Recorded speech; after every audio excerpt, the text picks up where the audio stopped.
Hello friends, welcome to రాపిక్స్ తెలుగు. ఈరోజు మనం మాట్లాడుకునే టాపిక్ ఏంటంటే, మీరు కనుక హోమ్ లోన్ తీసుకున్నట్లయితే ఆ హోమ్ లోన్ తాలూకా కాంపోనెంట్స్ని ట్యాక్స్ సేవింగ్కి మ్యాక్సిమం ఎలా వాడుకోవచ్చు అన్నది ఈ వీడియోలో మాట్లాడుకుందాం.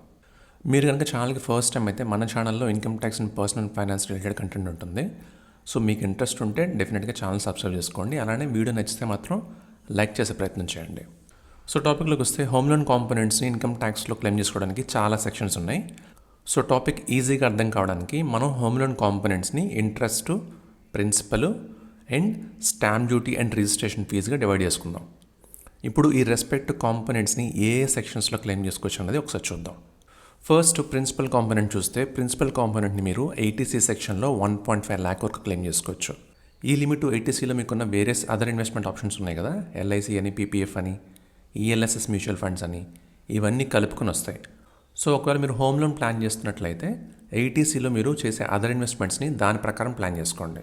ఎందుకంటే 80Cలో ఉన్న ఇన్వెస్ట్మెంట్ ఆప్షన్స్లో మీరు ఎంత ఇన్వెస్ట్ చేసినా కానీ మీకు వచ్చే maximum deduction 1.5 lakh. Next component stamp duty and registration charges. Me house property రిలేటెడ్గా ఈ ఛార్జెస్ కూడా మీరు ఏమైనా ఇంకర్ అయ్యి ఉంటే దాన్ని కూడా మీరు క్లెయిమ్ చేసుకోవాల్సింది సెక్షన్ 80Cలోనే. ముందు చెప్పుకున్నట్లు మిగిలిన అన్ని investment options plus principal component plus ఈ stamp duty and registration fee అన్నీ కలుపుకొని మీకు వచ్చే మ్యాక్సిమం డిడక్షన్ 80Cలో 1.5 lakh. నెక్స్ట్ హోమ్ లోన్లో ఉండే ఇంట్రెస్ట్ కాంపోనెంట్. ఈ ఇంట్రెస్ట్ కాంపోనెంట్ని మీరు ఇన్కమ్ ట్యాక్స్లో 3 వేరు సెక్షన్స్లో క్లెయిమ్ చేసుకోవచ్చు. మొదటిది మీకు అందరికీ తెలిసిందే, సెక్షన్ 24B. రెండోది సెక్షన్ 80EE అండ్ మూడవది section 80EEA.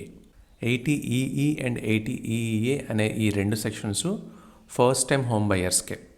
So first section 24B గురించి మాట్లాడుకుందాం. మీరు హౌస్ ప్రాపర్టీని పర్చేస్ చేయడానికి కానీ కన్స్ట్రక్షన్కి కానీ ఏదైనా లోన్ తీసుకొని దానికి EMI పే చేస్తున్నప్పుడు అందులో ఉండే ఇంట్రెస్ట్ కాంపోనెంట్ ఉంటుంది కదా, ఆ ఇంట్రెస్ట్ కాంపోనెంట్ని మీరు ఈ సెక్షన్ 24Bలో క్లెయిమ్ చేసుకోవచ్చు.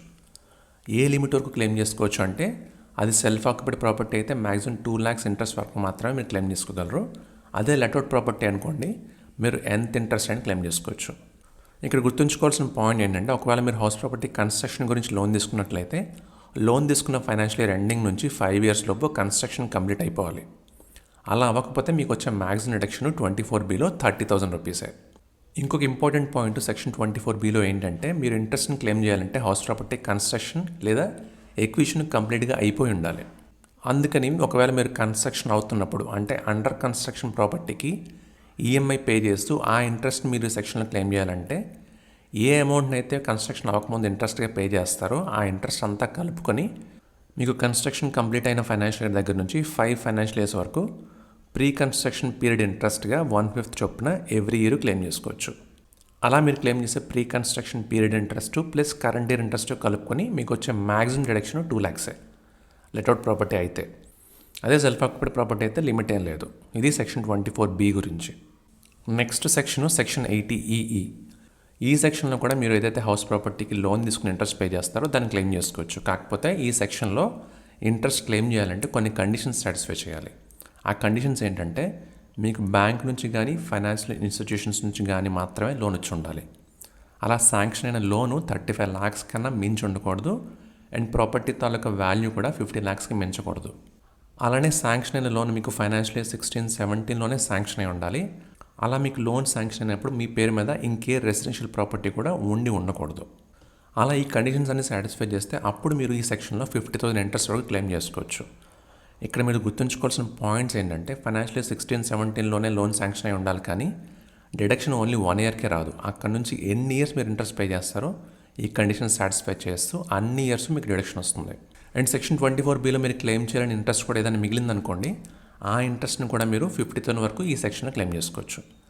గుర్తుంచుకోండి, సేమ్ ఇంట్రెస్ట్ని 2 sectionsలో క్లెయిమ్ చేయకూడదు. ఏ ఇంట్రెస్ట్ అయితే మీరు ఒక సెక్షన్లో క్లెయిమ్ చేయలేకపోతున్నారో ఆ ఇంట్రెస్ట్ని మీరు ఇంకొక సెక్షన్లో క్లెయిమ్ చేసుకోవాలి. And next section 80EEA. ఇది కూడా ఇంచుమించు 80E లానే, కాకపోతే కొన్ని కండిషన్స్కి డిఫరెన్స్ ఉంటుంది. సో కండిషన్స్ చూస్తే ఇందులో కూడా మీకు బ్యాంక్ నుంచి కానీ ఫైనాన్షియల్ ఇన్స్టిట్యూషన్స్ నుంచి కానీ మాత్రమే లోన్ వచ్చి ఉండాలి. అండ్ ప్రాపర్టీ తాలూకా వాల్యూ 45 lakhsకి మించి ఉండకూడదు. దీనిలో మీకు లోన్ అమౌంట్ ఇంత లిమిట్లోపే శాంక్షన్ అవ్వాలి అని కండిషన్ ఏమీ లేదు 80EE లాగా. అండ్ అలానే శాంక్షన్ అయిన లోన్ మీకు ఫైనాన్షియల్ ఇయర్ 19-20 నుంచి ఫైనాన్షియల్ ఇయర్ 22-23 మధ్యలో శాంక్షన్ అయి ఉండాలి. అండ్ మీకు లోన్ శాంక్షన్ అయినప్పుడు మీ పేరు మీద ఇంకే రెసిడెన్షియల్ ప్రాపర్టీ కూడా ఉండకూడదు. అప్పుడు మీరు ఈ సెక్షన్లో 1.5 ల్యాక్ ఇంట్రెస్ట్ వరకు డిడక్షన్గా క్లెయిమ్ చేసుకోవచ్చు. ఇక్కడ మీరు గుర్తుంచుకోవాల్సిన పాయింట్ ఏంటంటే ఇక్కడ కూడా మళ్ళీ సేమే. ఫైనాన్షియల్ ఇయర్ 19-20 నుంచి ఫైనాన్షియల్ ఇయర్ 22-23 ఫైనాన్షియల్ ఇయర్స్ మధ్యలోనే మీకు లోన్ శాంక్షన్ అయి ఉండాలి. కానీ డిడక్షన్ ఈ ఇయర్స్కి మాత్రమే కాదు, అక్కడ నుంచి ఎన్ని ఇయర్స్ మీరు ఇంట్రెస్ట్ పే చేస్తారో ఈ కండిషన్ సాటిస్ఫై చేస్తూ అన్ని ఇయర్స్ మీకు డిడక్షన్ వస్తుంది. మీరు సెక్షన్లో డిడక్షన్ క్లెయిమ్ చేస్తే 80EEలో మళ్ళీ సేమ్ ఇంట్రెస్ట్కి డిడక్షన్ క్లెయిమ్ చేయకూడదు, అది కూడా గుర్తుంచుకోండి. కానీ మీరు సెక్షన్ 24Bలో ఉండే ఇంట్రెస్ట్ని దీన్ని కలిపి క్లెయిమ్ చేసుకోవచ్చు. సో మీ హౌస్ ప్రాపర్టీ రిలేటెడ్గా ఉండే ఇంట్రెస్ట్ని ఫస్ట్ మీరు 24Bలో క్లెయిమ్ చేసేసి బ్యాలెన్స్ ఏదైనా ఉంటే అది ఈ సెక్షన్లో క్లెయిమ్ చేసుకోవచ్చు, లేదా vice versa. But 80EE and 80EEAలో సైమల్టేనియస్గా క్లెయిమ్ చేయకూడదు. అలానే 80EE అండ్ 80EEA ఈ రెండు డిడక్షన్స్ కూడా మీకు న్యూ ట్యాక్స్ స్కీమ్ ఎంచుకుంటే ఎటువంటి డిడక్షన్ రాదు. ఈ రెండిట్లో కూడా మీకు ఈ రెండు డిడక్షన్స్ రావాలంటే ఓల్డ్ స్కీమ్లో మాత్రమే వస్తాయి. ఇలా మీ హౌసింగ్ లోన్ కాంపోనెంట్స్ అయిన ఇంట్రెస్ట్ని, ప్రిన్సిపల్ని, స్టాంప్ డ్యూటీ అండ్ రిజిస్ట్రేషన్ ఫీజ్ని ఇన్కమ్ ట్యాక్స్లో ఉండే వేరు సెక్షన్ నుంచి బెనిఫిట్ పొందేలా చూసుకోండి. ఇదండి ఈరోజు టాపిక్. వీడియోని ఇస్తే లైక్ చేయండి అండ్ మీ ఫ్రెండ్స్ అండ్ ఫ్యామిలీలో ఎవరికైనా హెల్ప్ అవుతుంది అనిపిస్తే తప్పకుండా షేర్ చేయండి. మళ్ళీ నెక్స్ట్ వీక్ ఇంకొక ఇంట్రెస్టింగ్ టాపిక్తో మళ్ళీ కలుద్దాం. Thank you for watching.